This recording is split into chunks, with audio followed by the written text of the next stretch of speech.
दोस्तों, क्या आपके साथ भी यही हो रहा है? फ़ोन के ऊपर बड़ा-बड़ा 5G लिखा हुआ आता है, पर वीडियो चलाने की बारी आती है, वही पुराना लोडिंग व्हील घूमने लगता है। घर से बाहर निकलो तो स्पीड 300 एमबीपीएस टच करता है, पर जैसे ही आप अपने कैमरा में आते हो, 5G सिग्नल वीक या इंटरनेट बिल्कुल डेड हो जाता है। एड्स में हमें बोला गया है कि पूरी की पूरी मूवी कुछ सेकंड्स में डाउनलोड हो जाएगी। लेकिन सच्चाई ये है कि इंडिया में बहुत से लोग अब खुद तंग आकर अपने फ़ोन की सेटिंग में जाकर 5G को ऑफ कर रहे हैं और वापस 4G पर स्विच कर रहे हैं। पर ऐसा क्यों? आज की इस वीडियो में हम बात करेंगे उन टेक्निकल फैक्ट्स की जिसकी वजह से इंडिया में 5G का एक्सपीरियंस काफ़ी हद तक 4G से भी ख़राब लग रहा है।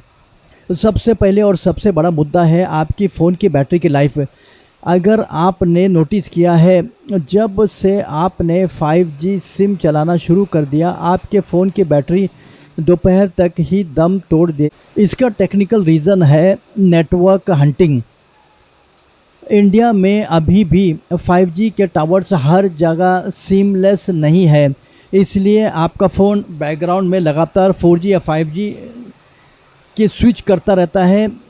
कमज़ोर होता है सिग्नल्स तो फ़ोन का मॉडेम ज़्यादा पावर कंज्यूम करता है ताकि वो 5G बैंड से कनेक्ट रह सके। इस कंटिन्यूस प्रोसेस से आपका फ़ोन गर्म भी होता है और बैटरी तेज़ी से खर्च होती है। दूसरा बड़ा प्रॉब्लम है फिज़िक्स का। 4G network low frequency bands पर काम करता है। इनकी फ्रीक्वेंसी कम होती है, मोटी दीवारें आर पार नहीं निकल जाते हैं, लेकिन 5G खासकर सुपर फास्ट स्पीड देते हैं। वो काम करते हैं हाई फ्रीक्वेंसी पर या फिर MM wave band. High frequency का रूल बहुत सिंपल है, डाटा तो बहुत ज़्यादा ट्रांसफ़र होगा, लेकिन दीवारों, शीशे और पेड़ पौधे को क्रॉस करने की उनकी कैपेसिटी बहुत कम होती है। इसलिए जैसे ही आप बिल्डिंग के अंदर जाते हैं, आउटडोर का स्ट्रॉन्ग 5G सिग्नल से एकदम ड्रॉप हो जाता है और आपका फ़ोन एक वीक अनयूजेबल नेटवर्क पर स्टक हो जाता है। तीसरा रीज़न है नेटवर्क पर आने वाला लोड यानी कंजेशन। जब 5G लॉन्च हुआ था तब यूज़र्स कम थे और स्पीड कमाल की थी, लेकिन टेलीकॉम ऑपरेटर्स ने लगातार 5G को अनलिमिटेड या बहुत सस्ते दाम पर ऑफ़र किया। रिज़ल्ट क्या हुआ? एकदम से करोड़ों लोगों ने 5G फ़ोन खरीद लिए और सब ही एक नेटवर्क बैंड पर टूट पड़े। अब जब एक ही एरिया में हज़ारों लोग 5G पर हाई डिफरेंसी वीडियो या गेमिंग करने लगते हैं तो डेटा बैंडविड्थ डिस्ट्रीब्यूट हो जाता है।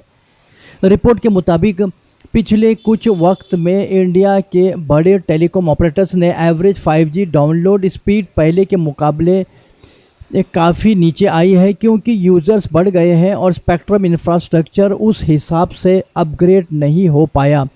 चौथा पॉइंट थोड़ा टेक्निकल है, पर समझना बहुत ज़रूरी है। इंडिया में दो तरीके से 5G रोल आउट होते हैं। एक होता है नॉन स्टैंडअलोन, जहां टेलीकॉम ऑपरेटर्स आपको 5G का सिग्नल तो देते हैं, लेकिन पीछे का कोर सिस्टम या बैकबोन होता है वो पुराने 4G इंफ्रास्ट्रक्चर पे ही चल रहा होता है। इस वजह से आपको वो ट्रू लो लेटेंसी और स्टेबिलिटी नहीं मिलती जो रियल 5G में होनी चाहिए। जब 4G कोर पर लोड आता है तब आपका 5G भी स्लो हो जाता है। सिर्फ स्टैंडअलोन नेटवर्क ही पूरी तरह से नए कोर पर चलते हैं, पर उनका कवरेज भी अभी हर कोने तक नहीं पहुंचा है। तो फाइनल वर्डिक्ट क्या है?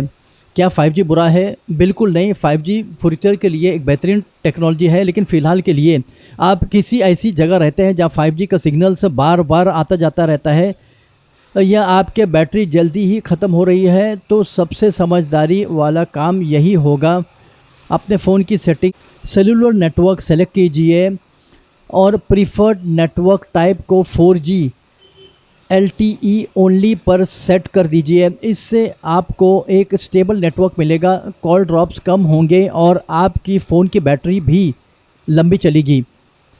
आपका 5G एक्सपीरियंस कैसा चल रहा है? सही चल रहा है या स्लो है? मुझे नीचे कमेंट सेक्शन में ज़रूर शेयर करें।